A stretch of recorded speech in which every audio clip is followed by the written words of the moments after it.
Andrei Santos é sem dúvidas um dos melhores meio-campistas brasileiros da atual temporada europeia. Mas será que isso já o credencia para uma convocação na seleção brasileira? No vídeo de hoje eu respondo essa pergunta, além de trazer características do Andrei Santos, quais as principais qualidades e pontos que ele ainda precisa evoluir. Antes de falar sobre a atual temporada do Andrei, só fazer uma contextualização para quem não conhece muito a carreira do jogador. O volante brasileiro tem 20 anos, 1,80 m e foi revelado nas categorias de base do Vasco e logo cedo, em 2023, foi comprado pelo Chelsea por 18 milhões de libras, mas não chegou lá no mesmo momento. Ele já foi repassado ao Vasco por empréstimo, atuou durante 6 meses por aqui, quase foi para o Palmeiras nessa negociação e depois disso ele vai para a Inglaterra, é emprestado ao Nottingham Forest, por qual um clube também que tem pouquíssimos minutos, tinha muitos jogadores no elenco, então o Andrei joga pouco. O Chelsea, mais uma vez na atual temporada, o Andrei não consegue integrar o elenco do Chelsea e é repassado ao Strasbourg, que é tipo um clube satélite do Chelsea para jovens jogadores. O Ângelo e Santos também passou por lá e aí o Andrei vive a melhor temporada da carreira. Mas como joga o Andrei Santos? Vamos lá. O Andrei é um primeiro volante, na verdade ele surge como um segundo, mas vem jogando como um primeiro, um camisa 5. O Andrei não vem jogando como 8, apesar de poder fazer essa função e ter surgido como um camisa 8, um segundo volante, ele tem sido o primeiro volante no Strasbourg da França, que é um time, para quem não conhece muito bem, é um time pequeno, mas que vive uma excelente temporada e muito por qualidades do Andrei. E quais qualidades são essas, Samuel? Primeiro, o Andrei tem uma capacidade de sair jogando muito fácil. O Andrei é um cara que dá velocidade ao jogo, mas ao mesmo tempo ele consegue cadenciar. O que eu quero dizer com isso? Ele tem inteligência de saber o momento de acelerar, o momento de cadenciar. Não é um cara que arrisca tantos passes assim, mas é um jogador que tem muita capacidade de dar passes rápidos. Ele não precisa de muitos toques na bola para sair jogando. Muitas vezes os passes dele são de primeira, ou então ele já domina e toca. Não é um volante de muita progressão com a bola. Por exemplo, o André, que a gente vai falar sobre concorrentes do Andrei aqui na seleção brasileira, mas o André especificamente é um cara que conduz mais a bola. O próprio Bruno Guimarães, que a gente também vai falar, só para já ir fazendo comparações. Não, o André já é um cara que consegue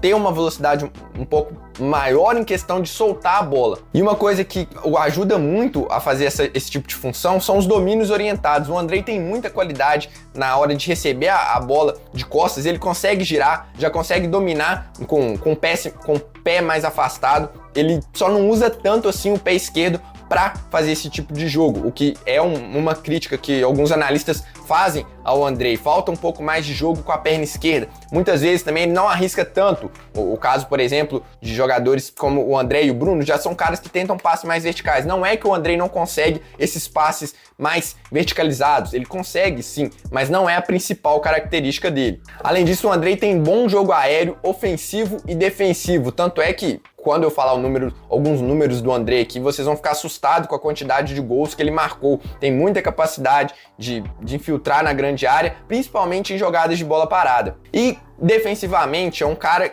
que, apesar de não ter um físico muito forte, né? Você olha para o Andrei, ele é um pouco mais franzino, até pela idade também, ele consegue sim exercer essa função mais defensiva. Era uma coisa que me preocupava, eu fui correr atrás, analisar jogos do Andrei, olhar quem acompanha mais de perto o Strasbourg, e o Andrei não compromete em nada nisso. Tanto é que, já adiantando um número aqui, o Andrei é o líder em desarmes da Ligue 1. Não é do Strasbourg, não é só entre volantes, entre jogadores brasileiros, não. O Andrei, entre toda a Ligue 1, campeonato francês, ele é o jogador com o maior número de desarmes. E por que isso? Porque ele tem uma capacidade cognitiva, de inteligência, de saber onde se posicionar, saber o momento de atacar o adversário, né? De tentar o desarme. E outra coisa que ajuda muito o Andrei também nesse sentido, e aí muito pelo estilo de jogo do Strasbourg, geralmente ele é o volante da sobra, ele não é aquele volante que sai para dar o primeiro combate. Então, muitas vezes, o que acontece? O adversário do Andrei consegue driblar um primeiro companheiro dele, só que aí no segundo, quando já não tá numa condição tão boa, o Andrei tá lá e consegue desarmar a bola. Mas não é só isso que faz o Andrei ser um excelente marcador. O Andrei consegue cobrir muitos espaços no campo. É um cara que, até olhando análises assim, foi comparado ao N'Golo Kanté, jogador francês, claro, ainda muito distante do mesmo nível que o Kanté chegou a atingir, de quase ser eleito o melhor do mundo, mas só em questão de características, o Andrei é muito próximo a isso, porque ele consegue, apesar de não ser um cara tão grande, tão forte, como é o caso do Kanté, ele consegue utilizar muito bem o corpo para se posicionar à frente dos jogadores adversários e conseguir fazer essa retomada de posse de bola. E ele consegue aliar tudo isso sem fazer muitas faltas, o que é um grande aliado para um jogador tão jovem assim, você ter a consciência de conseguir retomar a posse de bola sem cometer faltas. Por outro lado, um ponto que foi observado em termos negativos do Andrei defensivamente é a falta de interceptações. Ele muitas vezes fica na dúvida em qual momento avançar para tentar cobrir o jogador que está com a bola, qual momento ele vai cobrir o jogador que tá livre, então ele fica nessa dúvida e muitas vezes não, tanto é que o número de interceptações dele é muito baixo, mas ele compensa isso com outras características. Só para falar alguns números do Andrei aqui que eu acho que demonstram muito tudo isso que eu falei. O Andrei tem 29 jogos na temporada, com 11 gols marcados e 4 assistências. São 15 participações em gols em 29 jogos pelo Strasbourg, que não é um time grande. O Andrei não é um segundo volante, não é um cara que ataca a área o tempo inteiro, mas mesmo assim consegue ter números incríveis pelo Strasbourg. Claro, muitos desses gols aqui foram de jogadas de bola parada. Muitos cruzamentos em que ele soube aproveitar ali, soube se posicionar, o que demonstra também, claro, uma qualidade dele de saber se posicionar entre os jogadores adversários e saber onde a bola pode cair. Tem um cara que tem muito oportunismo, sabe? Tem no mínimo 2 gols de rebote, uns 4 de cabeça, então não é um cara que recebe muitas jogadas infiltrando. Pelo contrário, ele atua muito na base da jogada no Strasbourg. É um cara que faz a construção por baixo, por trás, e tem também gols de fora da área, mas só para dar um contexto de como saem os gols do Andrei Santos. O time dele joga num 5-4-1, ele joga ao lado de um segundo volante, e o Strasbourg está na 6ª posição da Ligue 1. E dentro do Strasbourg, que faz uma excelente campanha, o Andrei é o segundo com mais participações de gols, o quarto com mais grandes chances criadas, o quarto em passes certos, o quarto em passes decisivos, o segundo em bolas longas, apesar de não ser uma característica tão presente assim no jogo do Andrei Santos, a jogada de virada de jogo, esses lançamentos tão longos assim, ele ainda dentro do modelo de jogo do Strasbourg ele se destaca e, como eu disse, ele é o primeiro não só da Ligue 1, claro, mas também do Strasbourg em desarmes. E tudo isso fez com que o técnico do Strasbourg, o Liam Rosenau, se me perdoe se eu tiver pronunciado errado, rasgasse elogios ao Andrei, simplesmente falando que ele é o melhor meio-campista da Ligue 1. Abre aspas aqui pro Liam Rosenau. Andrei é o melhor meio-campista da liga para mim. É um gol merecido, falando de um dos gols que ele tinha feito. Ele está em todos os lugares do campo, em ambas as áreas. O gol reflete o jogador e a temporada que ele está tendo. E o Andrei, para quem pede ele na seleção, não seria uma convocação inédita. Ele já defendeu o time principal do Brasil em 2023, na derrota por 2-1 do Brasil para o Marrocos, quando o time ainda era treinado interinamente pelo Ramon Menezes. Ele atuou como titular por 65 minutos ao lado do Casemiro e do Paquetá. Nas seleções de base, o Andrei tem 25 jogos, aí somando seleção sub-23, sub-20, sub-17, sub-15, ele marcou 8 gols e deu 2 assistências. No Vasco também os números do Andrei são bons, ele tem em toda a carreira repertório de gols, ainda que não seja um volante que ataque tanto assim a área. Por exemplo, no caso do Strasbourg, é um volante que tem esse repertório de marcar os gols. E não só isso, uma coisa que eu esqueci de citar também quando eu estava falando de Strasbourg, o Andrei já é o capitão do Strasbourg. Claro, é um elenco muito jovem e por causa dessa questão que eu falei, de ser um clube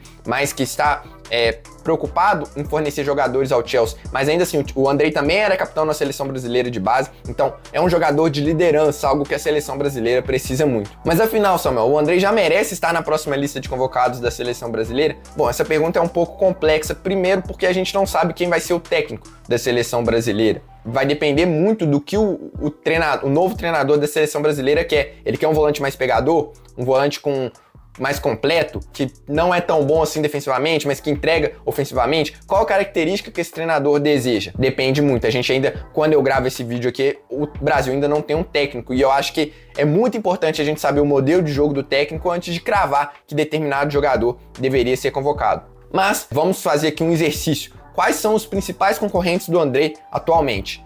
Bruno Guimarães, André e Casemiro, cada um com a sua característica. O Bruno Guimarães, por exemplo, ele talvez renda mais como um segundo volante, ao lado de outros dois, mas vem jogando mais como um primeiro. Ainda não se encontrou totalmente, vinha fazendo uma dupla boa ali com o Gerson, mas a gente não sabe se isso vai se manter. Mas, querendo ou não, hoje é a nossa principal opção ali para ser o primeiro volante, ainda que não tenha tanta pegada. O André já é outro de mais pegada também, que consegue entregar bons momentos com a bola. Tem uma característica diferente do Bruno, é um cara de mais jogo curto, enquanto o Bruno inverte muitas jogadas, é um cara mais vertical. O André já consegue mesclar um pouco ali, já ser um pouco mais parecido com o Andrei. E a gente tem o Casemiro, que muita gente já descarta ele, mas inclusive eu vou fazer um vídeo sobre o Casemiro, que ele tá voltando, cara. Ele tá retomando, não sei se uma boa fase no United, mas tem sido mais constante, tem cometido menos falhas, tem sido elogiado frequentemente por algumas atuações, mesmo num time que não te entrega um contexto positivo como o do Manchester United. E aí, uma comparação que eu decidi fazer aqui também com base em números no DataMB, que é um site de estatísticas. Eu peguei aqui números do Andrei Santos, do André, do Bruno Guimarães e do Casemiro na temporada atual. E pra gente ter uma noção aqui de tanto de características quanto de qualidades de ambos, o que cada um oferece. Por exemplo, nos duelos aqui como um todo, o que mais leva vantagem é o Casemiro, com 99,8%, enquanto o Andrei tem 98,5%, o André é 94% e o Bruno 75%, mostrando bem aquela questão defensiva que eu tinha falado. Defensive Actions, mais uma vez, o Casemiro leva vantagem com 99,6%, enquanto o Andrei é o segundo com 86,1%. O André e o Bruno vêm logo atrás. Progressive Carries, o que é isso? É o cara progredindo com a bola, quanto que cada um progride com a bola. Por mais que não seja uma característica muito grande do André, o André ainda leva vantagem sobre o André, sobre o Bruno e principalmente sobre o Casemiro, que realmente conduz muito pouco a bola progressivamente. Passes progressivos, a mesma ideia, passes para frente. E aí quem leva mais vantagem é o Bruno Guimarães e o Casemiro. O André fica um pouco atrás, assim como o André. Mas claro, isso aqui também muito depende do estilo de jogo de cada time, é só uma comparação assim mais de características mesmo. Porcentagens de passes certos para frente, eu acho importante esse número. E aí você vê o André, um absurdo, né? O André raramente erra passe. Aí vem o André, depois Bruno e Casemiro. Key passes, aí todo mundo já sabe, né? Mais uma vez o Bruno leva vantagem, o André muito acima do André, porque o André é o cara que mais joga atrás entre todos aqui. Dito tudo isso, minha análise, minha resposta final para se o André merece ou não já ser convocado pela seleção brasileira é que não.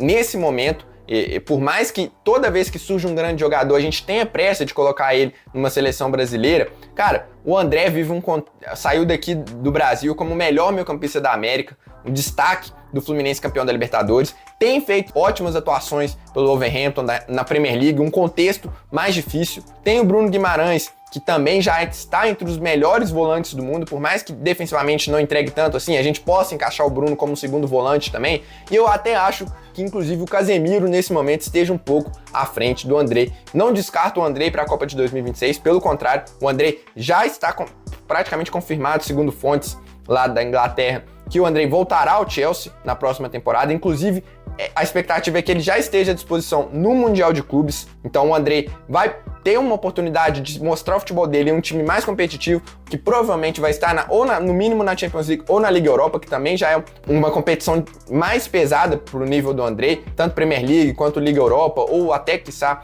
uma Champions League. Vai concorrer com grandes jogadores, Enzo Fernandes, Caicedo, entre outros volantes que o Chelsea tem à disposição. Então, eu esperaria um pouco mais antes de cravar que o André merece estar na próxima convocação. Eu acho que ainda dá tempo para o André ser, sim, convocado para a Copa de 2026, mas vai depender muito do que ele vai conseguir entregar em um nível maior no Chelsea. Vale lembrar que essa é a primeira grande temporada do André, num time que é um pouco menor, digamos assim, e numa Ligue 1 que não é tão competitiva como outras ligas. Então, diante de tudo isso, eu acho que a gente precisa ter muita calma com o André, mas, claro, é um grandíssimo jogador, uma das maiores promessas que a gente tem em termos de volante, de jogador para o futuro da seleção brasileira, e se ele não estiver na Copa de 2026, dificilmente ele não vai estar na de 2030, porque ele é um grande jogador. Se você chegou até aqui é porque você curtiu esse vídeo, então não se esqueça de deixar o seu like, se inscrever aqui no canal para receber mais conteúdos sobre a seleção brasileira. Eu fico por aqui, um abraço e até a próxima.